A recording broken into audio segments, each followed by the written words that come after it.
시청자 여러분 안녕하십니까. 여수 MBC 토크쇼 뉴스앤이슈 김주입니다. 순천 신도심 초등학생들이 장거리 통학 전쟁을 치르고 있습니다. 가까운 학교를 배정받지 못해 먼 길을 통학버스로 등교하고 있는데요. 신축 아파트와 임대 아파트 간 차별 논란까지 제기되고 있습니다. 여기에 신축 아파트 인허가 문제 등 여러 상황까지 얽혀 있는데요. 교육당국과 순천시에서는 이렇다 할 대책을 내지 못하고 있습니다. 오늘 이 시간 이 문제의 출발점에서부터 현실적인 해법까지 짚어보도록 하겠습니다. 오늘 세 분 패널 나오셨습니다. 최미 순천시의원 나오셨습니다. 네, 안녕하세요. 네, 주지연 예비 입주자 대표 나오셨습니다. 안녕하십니까. 네, 강서영 취재기자도 오늘 함께하겠습니다. 안녕하세요. 네. 본론으로 바로 들어가서 순천 신도심 초등학생 통학 문제를 집중 취재해 오지 않았습니까, 강 기자가? 어떤 상황인지 좀 개략적으로 설명을 해주시죠. 네, 우선 우리나라에서는 1.5km 이내로 통학 기준을 설정하고 있습니다. 그러니까 초등학생은 1.5km 이내로 통학을 해야 된다라는 그런 내용인데요. 하지만 순천시에는 1.5km 바깥에도 계속해서 아파트들이 생겨나고 있고 그 바깥에서 학생들이 먼 거리를 통학을 하고 있습니다. 저는 왜 학생들이 이렇게 먼 거리를 통학을 해야 하는지, 법이 있는데도 왜 그런 것인지가 굉장히 궁금했는데요. 그래서 현장을 저희가 취재를 해봤습니다. 현장을 취재했을 때 가장 먼저 접했던 사례가 성동초의 한 사례였어요. 똑같이 장거리 통학을 하고 있는데도 신축 아파트는 학교가 비용을 받아서 통학버스를 운영을 해주고, 하지만 구축 아파트의 경우에는 해주지 않는다. 처음 이 문제로 시작을 했는데요. 그래서 그럼 통학버스를 운영해주면 이 학교 통학 문제가 모두 해결이 되냐? 또 그것은 아니었습니다. 우선은 해룡면의 한 아파트 단지의 경우에는 따로 운영 매뉴얼이 없다 보니까 학생들이 가장 좋은 시간대 버스를 타기 위해서 줄을 서서 기다리고 경쟁하는 모습을 볼 수가 있었고요.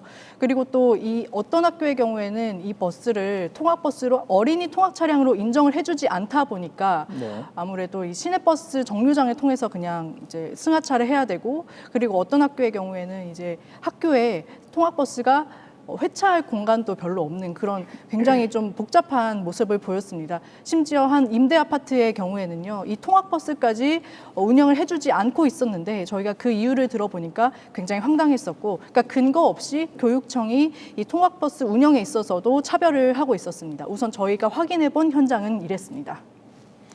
네, 이렇게 강 기자께 실태에 대해서 들어봤는데 최미 의원께서는 이 상황 어떻게 보고 계시는지요? 저는 학생들의 통학 문제 역시 그 안전한 교육을 받고자 하는 교육권에 해당한다고 생각을 해요. 그 예전에 2010년 무렵에 친환경 무상급식을 통해서 학생들이 안전한 먹거리를 제공하자라는 이야기를 했을 때 네. 일부 정치권에서 포퓰리즘이다. 그리고 빈부 차이에 따라서 아이들의 급식비 지원을 다르게 해야 되는 거 아니냐 이렇게 나왔는데, 지금 현재에 와서는 그 학교 내에서 학교 급식에 관련해서는 당연한 보편적 권리라고 생각하고 있는 거잖아요. 그러니까 그런 것처럼 이 통학 문제에 관련해서도 안전한 통학 그리고 교육을 제대로 받을 수 있을 교육권에 해당한다고 생각을 하고 있고요. 지금 현재 아이들의 통학 문제가 제대로 해결되지 않음으로 인해서 건설사가 책임을 진다라든지 또는 개인이 그 통학 문제를 해결하는 이런 부분은 아이들이 안전하게 교육을 받을 수 있는 교육권을 침해받는, 그래서 차별이라고 저는 생각하고 있습니다. 네. 네. 뭐 잠시 뒤에 이제 다시 좀 더 깊은 이야기 나눠보도록 하고요. 아이들이 위험과 불편을 감수하면서까지 이렇게 학교를 가고 있는 상황인데 학부모님들의 걱정이 적지 않으실 것 같아요. 학부모 입장에서 심경이 어떠신지 여쭤봐도 될까요? 네. 저는 6살, 8살, 10살 아이를 두고 있는 학부모입니다. 네, 저희는 사실 그동안은 통학 환경에 대한 고민은 전혀 하지 않고 살았었어요. 그러다가 이제 입주할 아파트에 배정된 학교를 알아보니 당연히 우리 지자체에서 우리 시민 안전을 위해, 주민 안전을 위해, 학생 안전을 위해 다 배려했겠지 하고 안심하고 있었는데 알아봤더니 그게 아니었다. 그래서 이제 불만이 생겼다. 이런 점을 좀 말씀을 드렸었어요. 그랬더니 알고 들어가는데 무슨 문제냐 이런 말씀들을 하시더라고요. 근데 저는 사실 그렇게 생각합니다. 좀 전에 교육 기본권 이런 거 말씀하셨는데 사실 우리나라는 헌법이나 법이 정말 잘 만들어진 나라라고 생각해요. 근데 그거를 제대로 지키지 않고 있다. 사실상 헌법에서 무상교육, 무상의무교육을 말한 거를 헌법재판소에서 그렇게 해석을 해줬어요. 이거는 우리 국민에게 의무를 부여한 게 아니라 모든 아이들이 보편적인 교육을 받을 수 있게, 최소한 초등학교까지는 보편적인 교육을 받을 수 있게 우리 헌법이 그걸 지켜줄 수 있게 국가에게 의무를 부여한 것이다. 그 다음에 초중등교육법, 뭐 교육환경법, 국토계획법 등을 통해서 우리 초등학생의 안전에 대해서는 특별하게 규정을 하고 있는 규정들이 아까 강서영 기자님께서 말씀하셨던 1.5km 규정이라든가 이건 초등학교에 대해서만 있습니다. 교육환경법에 뭐 30분 이내 도보통학 규정이라든가 그 다음에 가이드라인까지 있는데 거기에는 뭐 0.7m/s 뭐 이런 초등학교의 도보 속도까지 배려해서 있어요. 근데 그런 거 전혀 배려하지 않고 배정을 한 게 문제죠. 그리고 그 배정한 걸 기준으로 아파트가 허가가 났고 그게 분양 공고문에 쓰여졌고 그걸 보고 입주했던 저희 잘못이 돼버렸고 입주를 계획하고 있는 저희 잘못이 돼버렸고 예. 그래서 참 좀 안타깝고 씁쓸하고 화가 많이 나는 입장입니다. 학부모로서는 예, 행정에 대해서. 그럼 집에서 지금 분양받은 아파트에서 학교까지 거리는 지금 어느 정도나 되나요? 교육청 추산으로는 2에서 3km라고 추산을 하고 있습니다. 도보통학 기준으로요. 아까 강 기자가 1.5km 이야기했는데 그 거리보다 더 머네요? 네, 훨씬 멉니다. 아, 그렇군요. 이렇게 지난 2년 사이에 순천에 새로 들어선 아파트들이 약 한 6,100여 세대 정도 되고요. 이제 앞으로 신축 예정인 아파트들도 많을 것 같습니다. 지금까지 얼마나 많은 학생들이 이렇게 원거리 통학을 하고 있고 또 얼마나 많은 학생들이 앞으로 원거리 통학을 하게 될지 뭐 구체적으로 좀 추산을 해보셨나요? 예, 그렇습니다. 저희가 순천시청에 나와 있는 그 통계를 직접 분석을 해봤어요.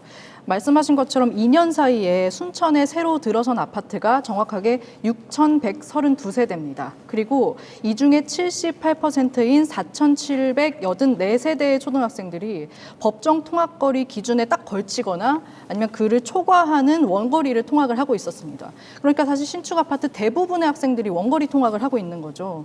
그리고 앞으로 들어올 단지까지 합치면 이 수준은 더 심각해지는데요. 그러니까 저희가 알려진 것만 집계를 했습니다. 그럼 8,645세대예요. 그렇다면 이 세대 중에 총 85%인 7,297세대가 앞으로 원거리 통학을 하게 됩니다. 저희가 이 기사를 쓰면서 정말 많이 들은 반론이었거든요. 그 주지연 대표께서도 말씀을 하셨지만 알고 들어간 거 아니냐 이런 삐딱한 시선들이 좀 많았어요. 심지어 교육청도 비슷한 이야기를 했습니다. 그러니까 분양 당시에 배정 학교를 크게 써놨다. 분명히 명확하게 발표를 해놨다. 그렇다면 학부모의 입장에서는 이 아파트가 어디를 분양을 받는지를 미리 알 수 있었고 이 아파트를 선택하지 않을 기회가 있었다라고 이야기를 하고 있거든요. 하지만 이 통계를 보시면 아시다시피 이 통계를 보면 순천 지역 대부분의 아파트 거의 대부분이죠. 80%가 넘으니까 그 아파트들이 다 장거리 통학인 건데 그 논리가 맞다면 초등학교 학생 자녀를 둔 학부모들은 신축 아파트에 살면 안 된다. 정말 통학을 위해서면 구축 아파트 가까운 곳에 살아야 된다. 이게 굉장히 말이 안 되는 거죠. 그만큼 이 순천 지역의 통학 실태가 굉장히 심각하다는 것을 보여주는 지표입니다. 그러면 초등학생들이 통학버스로 이제 학교를 등하교를 한다고 하는 것이 좀 생소하긴 합니다. 생소하긴 하는데 일단 교육당국이 통학버스를 운영하는 법정 기준을 정해놓고 하는 거 아닐까요? 그러니까 1.5km가 법정 통학 기준이죠. 사실은 그러니까 앞으로 뒤에 말씀드릴 내용이긴 하지만 그러니까 1.5km 이내로 규정을 하고 있어요. 도보로 걸어다니는 거리를. 그렇죠. 도보든 아니면은 이게 뭐 자동차로 이동을 하든 1.5km 이내인데 1.5km 바깥은 그러니까 그 법에는 안 되는 거죠. 어떻게 보면 그렇죠. 이내라고 되어 있으니까. 근데 1.5km가 넘는다고 해서 일률적으로 건축을 뭐 하지 말라라고 할 수 없는 것이고 또 그 내용이 법에 나와 있지도 않긴 해요. 그러다 보니까 어쨌든 통학버스를 마련을 하면 1.5km 바깥이더라도 통학은 할 수 있으니까 그렇게 건축이 가능하다고 판단을 내려주고 있는 것 같습니다. 그러니까 기본적으로 1.5km 이내는 도보가 됐건 뭐 자가 차량을 이용하든 이렇게 개별적으로 이동할 수 있는 거리로 기준으로 놓고 보고 1.5가 넘었을 때는 통학버스라든가 이런 대체 교통수단이 필요하다는 말씀이신 거죠? 그렇죠. 이 1.5km가 최소한의 기준인 거죠. 네, 네, 알겠습니다.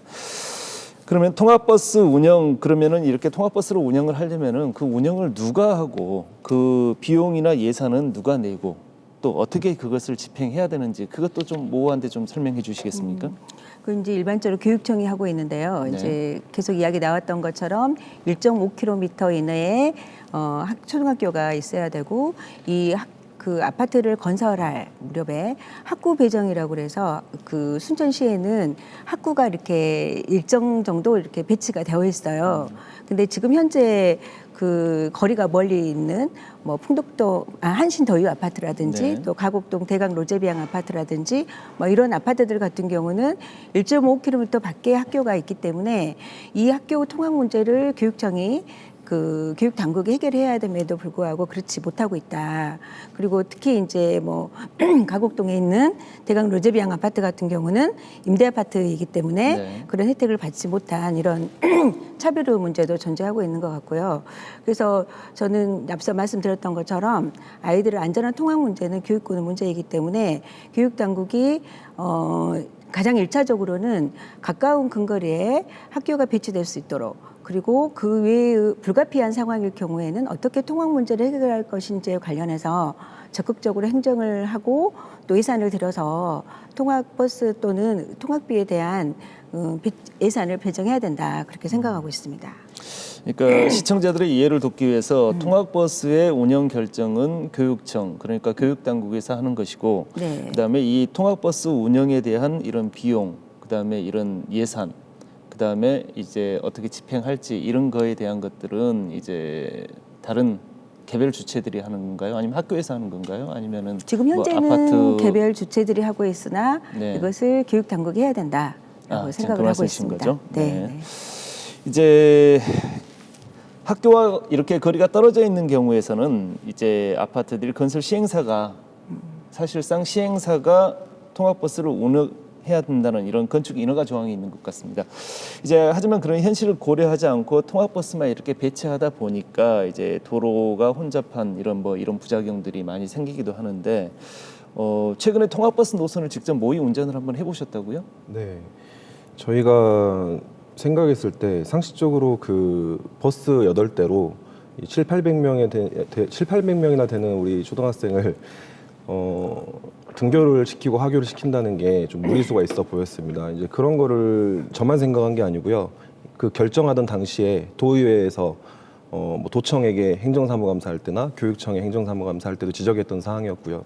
도심에서 버스를 그렇게 운행한다는 게 말이 되냐 이렇게 물었을 때 도청의 국장님은 말이 안 됩니다 이런 말씀도 하셨어요. 그래가지고 이런 부분들을 검토하고 저희가 모의 통학을 진행하긴 했는데 일단 그 전에 제가 좀 말씀드리고 싶은 게 방금 이제 말씀하셨던 부분인데요. 통학버스 운영 결정 관련해서 네. 1.5km 넘어가면 통학버스를 운영해도 된다. 사실 그 전에 봐야 될 게 뭐냐면은요. 제가 지금 좀 자료를 좀 갖고 왔었는데 이 자료를 갖고 오게 된 게 사실 그게 너무 궁금해서 찾아보다가 그 찾아본 자료들을 이제 그냥 들고 온 거예요. 사실 이건 교육청도 몰라요. 1.5km가 넘어가면 어떻게 해야 되지? 이거에 대해서. 지금 학교를 지어야 된다 이런 얘기가 나오는 건 사실 아파트에 대해서 이야기가 나오는 거잖아요. 그러니까 우리 교육환경법에는 그 학교용지 확보 등에 관한 특례법에 따라서 그 300세대 이상 개발하는 개발사업자에게 교육환경 영향평가를 받도록 하고 있거든요. 근데 그 교육환경 영향평가를 받는 그 교육환경법에 이제 그런 내용들이 있어요. 학교용지 확보하는 관련된 내용들이. 근데 학교용지 확보할 때 어떤 기준에 의해서 해야 되냐? 그게 이제 국토계획법에 그 국토교통부 장관령으로 만들어진 이 기준이 있거든요. 네. 거기서 1,500m가 나와요. 1,500m가 나오는데 단서 조항에 뭐가 있냐면 도시 외 지역에 대해서. 그러니까 시골에는 학생 수가 좀 모자라잖아요. 네. 도시 외 지역에 한해서 1개 반을 운영할 수 있을 정도로 최소 기준을 정해놓고 그렇게 했을 때만 다른 통학 수단을 강구해 볼 수 있다. 대안을 강구해 볼 수 있다. 이런 식의 재량 얘기가 나온다. 말씀하시는 거죠? 예. 도시 외 지역에 대해서. 네. 그럼 도시 지역에선 통학버스가 운영된 사례가 있는데 그건 뭐냐? 이거는 뭐냐면 사실 서울 같은 데 있죠. 수도권. 네. 도저히 학교를 지어주고 싶은데 지을 수가 없는 거예요. 그럼 어쩔 수 없잖아요, 진짜. 그랬을 때 교육청이 미안하니까 대안으로 들고 나오는 게 학교 통학버스였죠. 네. 그래서 통학버스를 들고 나올 때는 우리 학생들한테 통학버스 수요에 대해서도 조사를 해야 되고 뭐 통학버스를 어떻게 운영할지 타고 다닐지 뭐 이런 기준에 대해서도 결정해야 되고 통학버스 아까 어린이 보호 차량 그 말씀도 하셨는데 그런 뭐 도로교통법이나 아니면 경찰에서 이렇게 기준을 잡고 있는 그런 안전 가이드라인도 지켜줘야 되고 그런 식으로 운영되는 게 순서예요. 근데 문제는 뭐냐면 지금 순천시의 문제는 1.5km가 넘어갔잖아요. 그러면 그냥 아파트 허가 안 하면 돼요. 학교용지 확보를 못 하거나 학교가 준비가 안 되면. 네. 근데 갑자기 느닷없이 교육청이 그렇게 말을 하는 거예요. 통학 대책을 마련해 오세요. 근데 그게 시청에게 제안을 받았으니까 교육청이 그렇게 말을 하는 거거든요. 근데 시청은 또 누구 때문에 그러냐면 도청 때문에. 그러니까 문제는 학교라는 것도 그렇고 도시계획이라는 것도 그렇고 우리 주민들에게 굉장히 중요한 건데 주민 생활이 밀접한 관계에 있는 건데 학교 문제니까 교육청한테 물어보세요 하고 던져버리고 시청 도청은 아파트 허가를 내주겠다. 교육청이 그 학교 배정만 해주면. 그리고 교육청은 아니 우리 학교 배정하고 아파트 건설하고 관계없어요. 이렇게 떠넘겨버리고 그러면 도저히 안 되니까 저희는 그럼 통학버스 운영하는 조건으로 해줄게요. 그러면 꼭 아파트를 짓고 싶다면 여기에 통학버스를 비용을 내서 통학버스를 운행해 주세요. 이렇게 돼버린 거죠. 그러니까 통학버스를 운행하면 아파트를 지을 수 있는 조건을 만족시킬 수 있다라는 규정은 어디에도 없어요. 그냥 자기들끼리 일 처리하다 보니까 그런 식으로 산으로 가버린 거예요. 제가 전에 그래가지고 뭐 비슷한 소리 한 적 있어요. 사공이 많아서 배가 산으로 가버렸다고 진짜. 우리 제가 들었던 말 중에 제일 어이없었던 소리가 뭐였냐면 처벌할 근거가 없다는 말. 1.5km가 넘어갔다고 해서 처벌할 근거가 없대요. 근데 행정법이라는 게 사실은 우리 행정청이 기관들이 지방자치단체나 무슨 공무원들이 어떻게 행정행위를 해야 되는지에 대한 근거 규정을 마련해 놓은 것 뿐이지 그게 우리 행정청을 처벌하기 위해 만든 법이 아니잖아요. 그러면은 단순해요. 교육청은 1.5km가 넘어가는 곳에 학교를 배정해야 된다면 여기는 우리는 배정할 수 없다 하고 그냥 의견 보내면 되는 거고. 그럼 시청은 우리 주민들이 보니까 여기 학교가 너무 머니까 초등학교가 너무 머니까 여기다 아파트를 짓게 되면 우리 주민들이 너무 불편하겠습니다. 여기는 검토가 안 되겠습니다. 차후에 세대수를 모아서 학교 신설 조건이 되면 그때 아파트를 지어보세요. 이렇게 하면 깔끔할 문제인데 그냥 허가를 하다 보니까 이렇게 된 거라고 저는 생각을 하거든요. 학교 통학버스 모의 통학 문제를 물어보셨는데 제가 다른 얘기를 해서 정말 죄송합니다. 근데 의미 있는 이야기입니다. 원인이 애초에 잘못된 부분이고 어쨌든 그렇게 해서 저희가 이제 피해를 보게 된 거잖아요. 통학버스를 운행을 하는 조건으로 저희가 이제 배정이 됐는데 이게 상식적이지가 않아요. 아까 처음에 말씀드렸던 것처럼 지금 제가 여기 갖고 온 자료 중에는 그때 당시에 도의회 의사록이 있어요. 여기에 다 남아있는 자료들이거든요. 다들 이해를 못해요. 납득이 안 되고. 제가 그래서 700~800명을 기준으로 한번 통학버스 10대를 갖고 어떻게 애들을 보내볼까 한번 시뮬레이션을 해봤더니 8대입니다. 실제 협약한 게. 8대 45인승을 꽉꽉 채워가지고 7시 반부터 9시까지 보내도 200명이 남아요. 꽉꽉 채워도. 그러면 그 200명은 전부 다 차로 통학해야 됩니다. 그러면 차로 통학하게 되면 어떤 일이 발생하냐면은 조례초 후문 혹시 가보셨습니까? 혹시? 네, 가봤습니다. 거기가 왕복 2차선이죠. 굉장히 좁은 도로죠. 네. 거기에 현재 지금도 저희가 2주 동안 모니터링을 했는데 하기 전에 지금도 20분에서 40분 정도 되면은요 차량이 한두 대만 멈추면 차가 쭉 밀려요. 지금도. 근데 거기가 또 무슨 문제가 있냐면 영무회당 아파트라는 아파트가 있습니다. 바로 앞에. 거기 진출입로가 바로 붙어 있어요. 그러면 이 아파트 주민들은 출퇴근도 못 하시는 거예요. 그 차가 꽉 막혀 있으면. 지금은 그나마 도보 통학이 가능한 아이들만 있으니까 금방 해소되니까 괜찮은데 저희가 입주하게 되면 꽉 막히게 될 거 아니에요. 그러면 그 주민 불편까지 어떻게 하겠냐. 이런 걸까지 이제 걱정이 돼가지고 저희가 모의 통학을 하겠다고 말씀을 드렸습니다. 그리고 해봤더니 실제로는 그렇게 좋은 모습은 보이지 않았어요. 이제 원인이 뭐냐면 우리 조례초에서 학부모님들한테 문자를 보냈더라고요. 저희가 무슨 과격 반대 시위를 한다고 이런 식으로. 그래서 우리 학부모님들이 오해를 많이 하셨는데요. 결국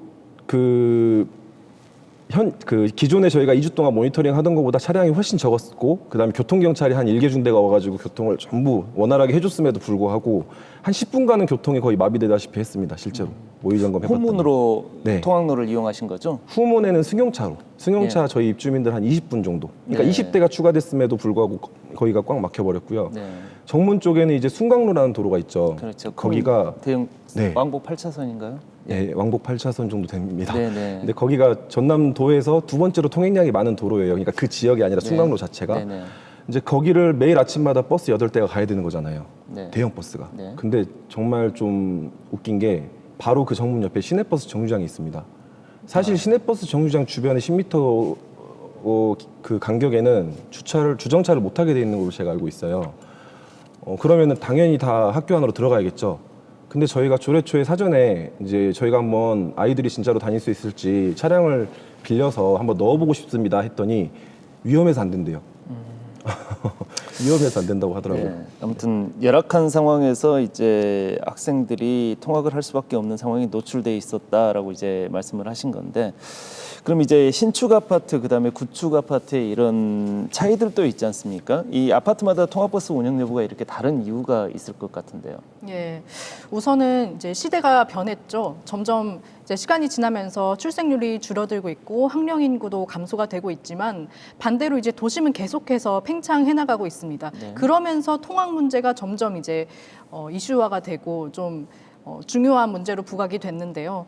그러다 보니까 이제 교육청 입장에서도 말씀하신 그 자국책을 마련을 한 겁니다. 1.5km 법정 통학 기준이 사실 예전에는 그 1.5km 넘어가서까지 아파트가 많이 만들어지진 않았겠죠. 예전과 지금은 상황이 다르니까요. 근데 지금 문제가 상황이 달라지다 보니까 이렇게 통학버스를 운영하라라고 하고 있는 건데, 결국에 그러다 보니 기존의 구축 아파트는 그냥 기존대로 통학을 하고 있고, 그리고 새로 들어서는 아파트들의 경우에는 교육청이 조금 더 신경을 써서 통학버스를 운영하도록 이제 지침을 내리고 이렇게 좀 시행사에게 부담을 시키는 건데, 그러다 보니까 이제 구축 아파트와 신축 아파트가 똑같이 통학을 하는데도 불구하고 통학버스가 운영되고 안 되고가 차이가 나는 것이 아닌가, 그런 상황입니다. 그렇군요. 어떻게 보면 이제 이게 통학버스라는 게, 그러니까 교육 서비스라고 할 수 있는 거죠. 이게 저희가 신축 아파트, 구축 아파트의 통학버스 문제를 보도를 할 때 정말 반론을 많이 받았었는데, 네. 그 중에 하나가 이제 구축 아파트도 돈을 모아서 버스를 타고 다니면 되는 거 아니냐, 이렇게 이야기를 해요. 그런데 말씀드린 것처럼 이게 교육 서비스인 이유가 기존의 구축 아파트에 학생들이 몇 명이 있고, 또 그 몇 명이 언제까지 비용을 얼마만큼 부담을 할 것이며, 그리고 그 비용도 만만치가 않거든요. 제가 알기로 한 달에 해룡면의 한 아파트 단지가 한 달에 한 400만 원 정도를 비용을 부담을 하고 있는 걸로 알고 있습니다. 그게 매달이고 매년이고, 정말 그러게 되면 비용이 거의 억대로 쌓이게 되는데, 이 비용을 과연 한 아파트 단지가 결정을 할 수 있는 문제인가, 굉장히 어렵거든요. 이게 돈의 문제가 아니라 이런 통학 문제에 대한 공감대가 일단 아파트 단지 내에서 이루어져야 되는 그런 어려운 문제들이 있는데, 이걸 단순히 이제 돈을 내지 않았기 때문에 통학버스를 못 타는 게 맞고, 돈을 내서 통학버스를 타면 된다라는 말이, 이게 정말 어떻게 보면 한 일부만 보고 말씀하시는 거 아닌가라는 생각이 저는 들었습니다. 그러니까 이제 강 기자가 얘기한 내용 중에 이제 이 부분이 의미 있는 부분인 것 같은데, 이제 이런 교육 복지 서비스이기 때문에 통학버스 운영 자체도 교육 복지 서비스이기 때문에 일단 그 교육 예산으로 그것을 집행을 하면 되지 않겠냐. 뭐 상식적으로 생각해 보면 그게 맞을 것 같은데, 그게 현실적으로 어려운 이유가 있다면서요. 이제 감사원 지적도 받았고요. 네. 네. 그 이제 현재 많은 민원들을 놓고 있고 통학 문제를 해결해 보자고 하는데, 교육청에서 아직 특별한 대책이 나와 있지는 않은 상황인 것 같고, 그래서 그 이제 통학 문제를 안고 있는 학부모들은 굉장히 많은 이제 민원을 놓고 있는 상황이고요. 지금 교육청에서 이 문제를 어떻게 해결할 건지 이제 상황을 여쭤봤더니, 학군은 재배치하겠다. 이제 거기는 이제 가곡동 경우인 것 같고요. 그 외에 이제 통학버스 운영의 문제라든지 통학의 문제, 그리고 또 하나는 그 아파트를 새로 지을 경우에 학군 문제를 어떻게 할 건지가 선결 과제로 제출이 돼야 되는데 그렇지 못하고 있거든요. 그래서 이 문제는 순천시와 순천교육청이 함께 문제를 풀어야 되는 이런 상황인데, 이것을 서로 이렇게 문제를 적극적으로 해결하는 것보다는 현재 이런 어려움에 처해 있습니다. 지금 이런 상황입니다라고 좀 상황을 이야기하는 정도에 좀 그치고 있어서 이렇게 지금 우리가 새로운 이슈로서 그 공감대 형성을 위한 토론을 하고 있는 마당에 통학버스 운영비에 대한 문제와, 그리고 아파트를 새로 짓고자 할 때 교육영향평가의 순위를 어디에다 둘 건지, 그리고 도시계획위원회에 어떤 사람들이 배치될 것인지, 그 인원수 배정 문제에 대해서도 다시 한번 검토를 해야 되지 않을까, 저는 그렇게 생각하고 있습니다. 그러니까 이제 감사원 지적을 받았다고 그랬지 않습니까? 네. 이제 감사원 지적의 내용이 뭐였어요? 감사원 지적 내용은 우리 강세환 기자님이 더 잘 알고 계시는데. 아, 그럴까요? 네. 예. 강 기자가 좀 설명해 주시겠습니까? 예, 우선은 말씀드린 것처럼 1.5km 이내여야 되고, 통학거리가 그 바깥의 경우에는 통학버스 운영해야 된다고 말씀드렸는데요. 그러니까 이 순천시 가곡동의 이 이름을 말씀을 해주셨으니까, 로제비앙 아파트의 경우에는 통학거리가 3.2km예요. 네. 그렇다면 그 기준에 초과하는 단지니까 통학버스가 운영이 돼야 되는 거죠. 그런데 통학버스가 운영이 안 되고 있었습니다. 그래서 주민들이 민원을 제기를 했는데 거기에 감사원에게 지적을 받았다. 그래서 이 통학대책을 아파트 사업 시행자에게 요구를 했다간 우리가 감사원 감사에 걸릴 수가 있다라는 입장이었습니다. 어떤 지적을 받은 거예요? 어떤 그러니까? 지적이었냐면 그 학교용지 부담금 그 이제 교육청의 말에 따르면 네. 그 지적이 뭐였냐라고 하면 학교용지 부담금을 부과할 의무가 없다. 임대아파트 사업 시행자에게는. 그렇기 때문에 통학대책도 마련해 줄 수 없다라는 게 교육청이 감사원 지적사항을 인용한 내용이었습니다. 민간의 영역이다 이렇게 판단을 한 거네요. 그러니까 교육당국에서는. 민간의 영역이다라고 판단을 한 결과겠죠. 그렇죠. 네. 근데 저희가 좀 의아해서 말씀하신 것처럼 바로 좀 의문사항이 들지 않습니까? 이 통학대책을 그럼 마련할 필요가 없다는 얘기인가? 그런 생각이 들 수 있어서 저희가 직접 그 감사원 감사 결과를 확인을 해봤어요. 확인을 해보니까 정말 아예 교육청이 이야기한 내용과는 딴판이었습니다. 한 단어로 정리를 하면 좀 아전인수격의 해석이다. 내용이 뭐였냐면 학교용지 부담금을 내지 않기 때문에 통학대책도 마련해 줄 수 없다라는 게 아니라 정말 관련 취재를 해보니까 이게 정말 관련이 없었던 거죠. 그러니까 학교용지 부담금은 학교용지 부담금이고 그리고 통학대책은 통학대책이다. 근데 저희가 취재하면서 헷갈렸던 게 뭐냐면 사실 이 학교용지 부담금이라는 게 증축 비용으로도 사용이 되긴 하거든요. 그러니까 어쨌든 새로 아파트가 들어설 경우에는 학생이 유발이 되잖아요. 그 학생 유발에 대한 어느 정도 비용을 아파트 시행사가 부담하고 있는 게 관행이긴 합니다. 그러다 보니까 처음에는 굉장히 헷갈렸어요. 굉장히 그럴듯한 논리잖아요. 비용을 부담을 안 하니까 대책도 마련해 줄 수 없다. 근데 취재를 해보니까 이 증축이랑 다르게 학교용지 부담금은 이 통학대책과는 전혀 관련이 없다는 사실이 드러났고 결국에는 교육청이 이런 관계를 제대로 알아보지 않아서 이 임대아파트 주민들을 통학대책에서 좀 차별하고 있었다라는 그런 상황이었습니다. 그러니까 이제 학교 용지 부담금이라는 게 이제 분양 아파트나 이제 아파트를 살 때 이제 기본적으로 거기에 분양가에 포함이 돼 있는 금액 아닌가요? 학교용지 부담금은 예. 개발 사업자가 예. 300세대 이상 개발하거나 네. 아니면 그러니까 학교용지법에 있어요. 그러니까 네. 학생 수요를 유발시키는 개발을 하는 사업자는 부담을 해야 된다. 네. 얼마를 그 학생 유발률에 따른 학교용지 그 비율만큼 그렇게 되어 있고 이거를 임대 아파트에는 학교 용지 부담금이 없는 거예요. 근데 이게 어떻게 해석된 거냐면 제가 그것 때문에 되게 공부를 많이 했는데요. 네. 방금 학교용지 부담금이라는 게 분양가에 포함되냐고 물어보셨잖아요. 네. 이게 헌법재판소에서 위헌 판결이 났어요. 그러니까 수분양자한테 부담시키면 안 된다. 왜냐하면 네. 무상 의무 교육이니까. 아까 통학버스도 잠깐 뭐 교육 서비스 말씀하시는데 네. 그 왜 교육 서비스로 돼야 되냐면 그냥 무상 의무 교육이니까 그래요. 쉽게 생각하면은 이건희 회장이 손자를 학교 보내는데 우리 아들만 쓰게, 우리 손자만 쓰게 수영장 만들어 주고 우리 손자만 쓰게 해주세요가 되면 안 되는 게 무상 의무 교육의 취지거든요. 그래서 이제 그렇게 돼야 되기 때문에 수분양자한테는 부담을 지우면 안 되는데 그러면은 지금 임대 아파트는 왜 또 부담을 안 시켰냐? 이건 법 해석을 잘못한 거예요. 학교용지법에 학교용지 부담금을 면제할 수 있는 항목이 있어요. 그 항목이 뭐냐면 학생 수요를 발생시키지 않는 거예요. 그러니까 쉽게 생각하면 재개발, 재건축 뭐 이런 거 있죠.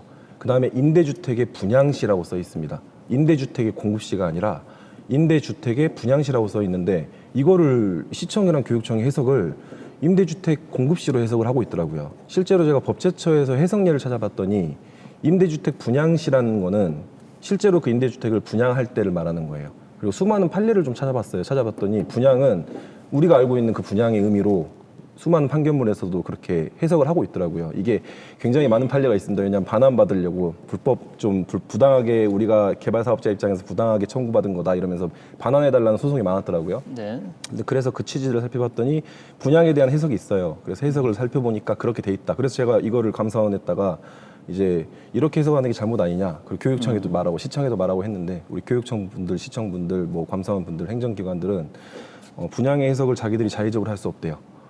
뭡니까? 분양 해석을 자의적으로 해놓고 자의적으로 할 수 없다는 건 이해가 안 되죠. 결론적으로 간단히 말씀드리면은 일단 통학버스의 운행 여부는 교육청이라든가 이제 자치단체에서 봤을 때는 민간 영역으로 보고 그쪽에서 자체적으로 해결해야 되는 영역이다라고 이야기를 하는 거고, 그 다음에 이제 우리 입주민들을 포함한 이제 보시는 분들은 이제 이건 역시 교육 기본 서비스이기 때문에 공적 자금이 들어가서 그것을 해야 된다. 학교 급식과 같은 거다.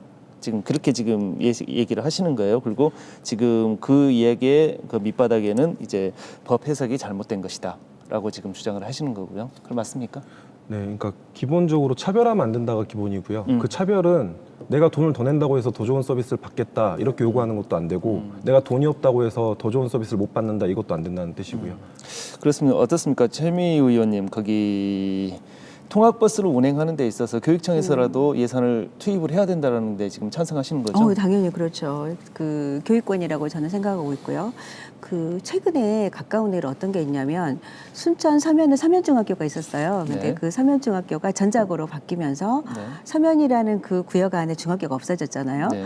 그래서 서면에 있는 그 학생들 중에 그 중학교를 가고자 하는 학생들을 위해서 통학버스를 또 운영하고 있거든요. 그래서 서면 베들 아파트나 뭐 라송이라든지 그 인근에 있는 학생들은 통학버스를 타고 향림중학교나 그 매산중학교 쪽으로 가고 있는 상황이거든요. 그래서 어쨌든 그 교육 당국이 학생들의 통학 문제에 관련해서 이것이 교육권이다라고 생각을 한다면 정말 적극적으로 문제를 해결할 수 있는 것이다.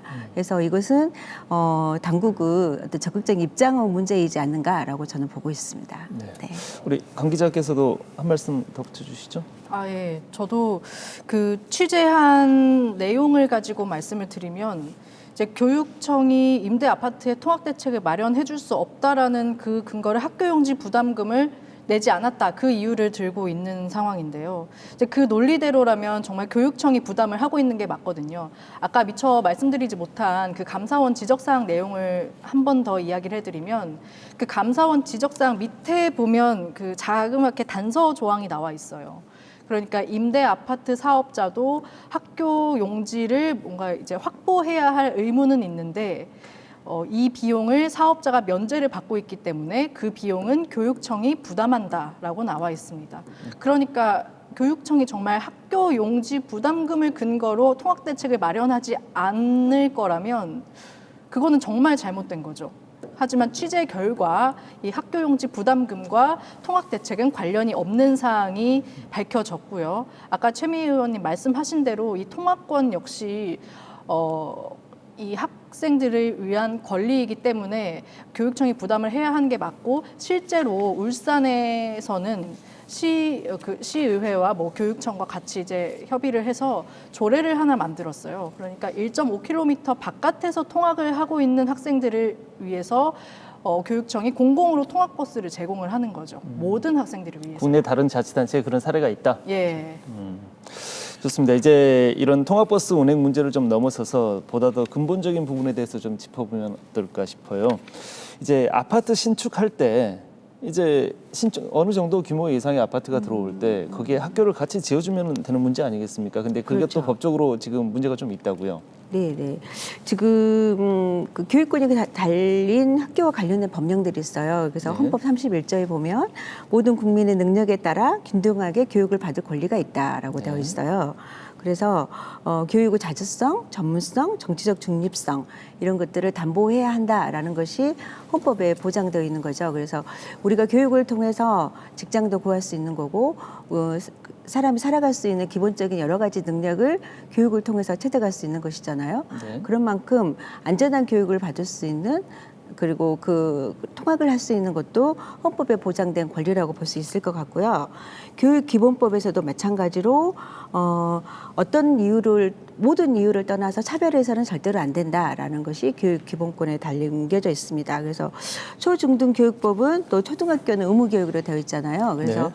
이러한 내용들을 살펴봤을 때 현재 오늘 우리가 이야기하고 있는 안전한 통학의 문제, 그리고 통학버스 임대 문제에 관련해서 이것은 정부와 지자체가 그리고 교육당국이 반드시 예산을 투여해서 적극적으로 이 문제를 풀기 위한 구체적인 대안을 내야 한다라고 생각을 하고 있습니다.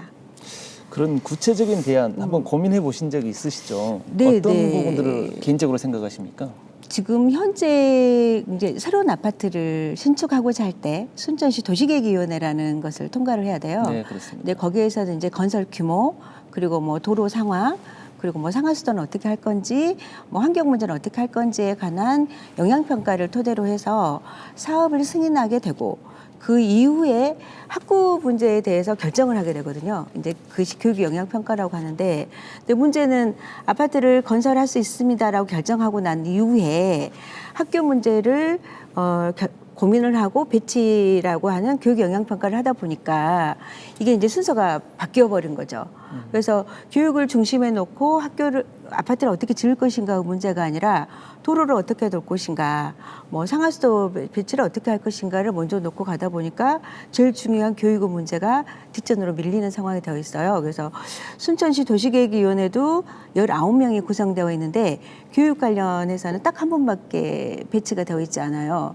그러다 보니 그분이 아무리 교육의 문제가 중요하고 학구 배치 문제에 관련해서 목소리를 내고자 한들 18명 안에 묻힐 가능성이 저는 높다고 생각을 해요. 그래서 도시계획위원회 구성에 있어서도 교육 관련자를 좀 더 비율을 높일 것과 그 교육 영향평가에 관련해서는 그냥 뭐 교육에서 협조한다라는 어떤 소극적인 자세의 문제가 아니라 학구 배치의 문제가 선결적으로 진행되고 난 이후에 아파트 사업 승인과 건설 승인이 진행되어야 한다.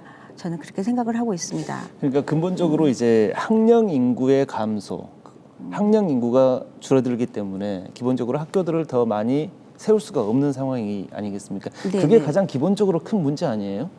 근본적인 문제죠. 하지만 학령 인구 감소 문제는 저출산이기 때문에 결국에는 이 문제 자체를 해결하자, 그러니까 통학 문제를 위해서 저출생 문제를 해결하자라는 건 사실 앞뒤가 바뀐 문제인 것 같고, 우선 학령 인구 감소 문제는 기본 환경으로 두고 지역마다 좀 사정이 다르지 않습니까? 그래서 각 지역 사정에 맞는 좀 창의적인 통학 대책을 마련하는 게 필요하지 않을까라는 생각이 들었습니다. 실제로 말씀드린 것처럼 울산의 경우에는 아예 통학버스를 제공을 하고 있고, 서울 같은 경우에는 학교 신축이 어렵다 보니까 그 학교라는 게 꼭 운동장과 건물로 이루어진 그 전형적인 그 모습만을 학교로 생각하는 것이 아니라 정말 그 실정에 맞춰서 다양한 형태의 학교를 고민을 하고 있거든요. 이런 것처럼 정말 이 통학이라는 걸 중요하게 생각을 하고 지역 실정에 맞는 좀 다양한 대책을 고민을 해야 된다.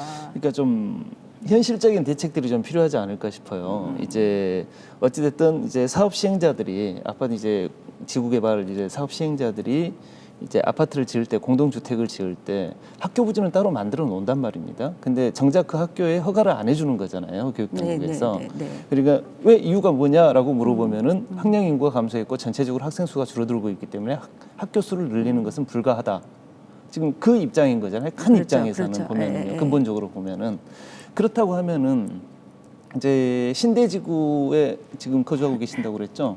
신대지구 같은 경우가 삼산중학교가 거기 구도심에 있던 학교를 이전시켜 왔어요. 그죠? 그래서 중학교 문제를 해결을 했는데, 그러면은 다른 지역 역시도 마찬가지로 이제 농어촌 지역이라든가 이제 거의 이제 학교 폐교 위기에 있는 이런 학교들을 다 이제 도심권으로 끌어들일 수 있는 방안들도 지역 자치단체에서 고민할 수 있는 부분 아니겠어요? 저는 거기 이제 동의를 하고요. 근데 이제 농촌에 있는 학교에 이제 학생 수가 적기 때문에 학교를 없애는 것은 맞지 않을 거라고 생각이 들고요. 근데 지금 현재 교육 불균형 문제를 어떻게 해소할 것인가 문제 초점에서 봤을 때 지금은 순천을 신도심과 구도심은 교육 불균형 문제가 심각하다고 생각이 들고요. 그래서 삼산중학교가 신대쪽으로 감으로 인해서 구도심에 있는 그 학생들이 과밀학급 현상이 굉장히 많이 드러나고 있고요. 그리고 순천의 이제 왕조지구 같은 경우도 왕지지구도 마찬가지로 초등학생들이 갈 중학교가 없어가지고 먼 거리의 중학으로 통학을 해야 될 문제가 있는 거죠. 그래서 이제 초등학교 학구 재배치도 당연히 해야 되고, 중학교는 최근에 교육청에서 동산여중, 이수중, 순천여중에서 단성학교를 양성학교로 좀 변화를 시켰었잖아요. 그러니까 그럼에도 불구하고 아이들의 통학 문제는 여전히 존재하고 있다라고 생각을 해요. 그래서 이제 그 면 지역 경우에는 군이나 군 지역에는 초등학교와 중학교가 같이 통합하는 학교로 새롭게 좀 만들어 보겠다라는 것이 교육부나 뭐 전라도 교육청의 입장에 있는 것 같아요. 그렇지만 이렇게 신도심과 구도심은 교육 불균형이 심각한 이 지역에서도 초등학교와 중학교 과정이 하나의 공간 안에 배치가 되어 있고 물론 교육 과정은 별다르게 움직여줄 수는 있겠으나 이렇게 통합 학교 방식도 고려해 볼 필요가 있다. 그래서 교육 문제에 있어서는 기존에 우리가 이렇게 해왔기 때문에 초등학교 배치를 이렇게 해야 되고 중학교는 버스 타고 가야 되고 막 이런 게 아니라 이런 통합학교 문제 그리고 교육 지구를 순환하는 통합 전환버스 준비 이런 것들이 좀 다각도로 준비되어야 한다. 그래서 이제 교육의 패러다임이 저는 바꿔야 된다고 생각을 하거든요. 기존의 질서를 유지하는 학교 배치 그리고 기존의 질서를 그대로 따르는 통학 문제 이런 게 아니라 사람을 중심으로 해서 어떻게 교육 문제를 잘 풀어나가고 이 문제를 해결하기 위해서 지자체와 당국이 정말 터놓고 이야기할 수 있는 이런 자리 마련 토론회를 통해서 패러다임을 좀 바꿀 수 있는 그런 과정이 반드시 만들어져야 된다고 생각을 합니다. 네, 좋습니다. 지금 남은 시간이 약 한 3분 정도 남았는데요. 이제 마무리를 해야 될 시간인 것 같습니다. 이제 순천 신도심 초등학생 통합 문제와 관련해서 이제 순천시와 교육청에 이제 전하는 마지막 말씀 한마디씩 듣고 오늘 순서 마치도록 할게요. 주재현 대표께서 먼저 말씀해 주시죠. 필요하면은 학교 신설을 해주고 거기에 돈 문제 다른 문제를 갖다 붙일 게 아니라 필요하면 해주고 못할 것 같으면 아파트 허가하지 말라. 이게 제가 하고 싶은 말입니다. 네, 알겠습니다. 우리 강 기자 간단히 한마디 해주시죠. 예, 저는 혹시 초등학교를 품은 아파트 초품화란 단어를 들어보셨을까요? 저는 이 취재를 하면서 이 초품화라는 단어가 굉장히 서글픈 단어라는 생각이 많이 들었습니다. 초등학교를 품은 아파트라는 게 학교와 정말 가까워서 안전하게 통학이 가능하다라는 의미거든요. 그래서 같은 조건일 경우엔 초품화가 굉장히 비싸요. 그렇다면 이 단어 자체는 결국에는 학교가 굉장히 멀어서 안전 통학이 불가능하다라는 그런 학생들이 있다라는 거를 같이 함축을 하거든요. 그리고 실제로 순천 지역에서는 1.5km 바깥의 학생들이 그 초품화 바깥의 아이들이었고요. 그래서 이 취재를 하면서 가장 느꼈던 건 이 순천 지역의 이 통합 환경이 좀 많이 개선이 돼서 더 이상 순천에서는 초품화란 단어가 쓰일 필요가 없는 모든 아파트들이 초품화라서 네, 더 이상 초품화라는 단어가 필요가 없는 그런 도시가 되었으면 좋겠다라는 생각이 들었습니다. 네, 알겠습니다. 우리 최민희 위원 마지막으로 한 말씀 해주시죠. 네. 그 통학 문제는 그 안전한 교육 환경을 위해서 가장 중요한 선결 과제라고 생각이 들고요. 그래서 순천시는 도시계획위원회의 배정 문제라 그 교육에 관련한 부분들을 숫자를 늘리는 문제, 교육청은 학구 재배치 문제에 관련해서 그 통학버스에 대한 운영 예산을 지급하는 거에 대해서 좀 빠르게 결정을 내렸으면 좋겠고 최근에 이제 그런 말이 있잖아요. 마을이 아이를 키우고 교육은 함께 한다라는 말이 있잖아요. 그래서 지역사회가 함께하는 계기가 되었으면 좋겠습니다. 네.